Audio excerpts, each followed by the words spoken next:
Népal, dont la princesse Stéphanie de Monaco, s'occupait personnellement avec ses soigneurs depuis 2013, est décédée à la suite d'une insuffisance rénale, a annoncé, lundi 30 avril, la page Facebook de l'association Baby et Népal. En janvier dernier, dans une interview donnée au Progrès, la princesse Stéphanie de Monaco évoquait les filles, c'est-à-dire les deux éléphantes Baby et Népal qui vivaient alors sur le site de Fombonne créé spécialement pour elles, sur les hauteurs de Monaco.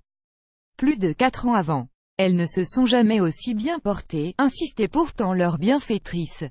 Elles ont repris 400 kg. À présent, elles ressemblent à de vrais éléphants. Et elles n'ont jamais été malades. Quand on se lance dans ce type de projet, on doit s'investir à 100%. Il a fallu du temps pour qu'elle retrouve confiance en l'homme. C'est le fruit d'un long processus.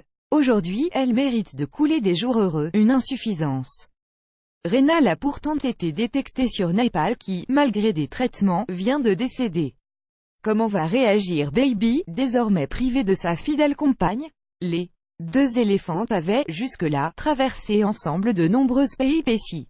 Désignées comme porteuses de la tuberculose, placées en quarantaine, condamnées par arrêté préfectoral à être euthanasiées, puis délivrées de tous les tracas administratifs et judiciaires grâce à Stéphanie de Monaco choisissant d'accueillir les deux pachydermes, elles avaient eu la vie sauve.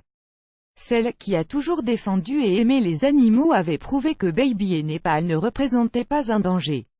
Une vétérinaire, Florence Olivet-Courtois, avait participé à leur sauvetage en effectuant les tests et examens nécessaires et en s'engageant pour faire respecter leur droit à vivre. Pas de doute sur le deuil des éléphants. Il se dit que les éléphants pleurent leur mort, qu'ils peuvent même souffrir de dépression, voire se laisser mourir après la perte d'un être cher. Ils sont, en effet, connus pour leur capacité à exprimer des émotions.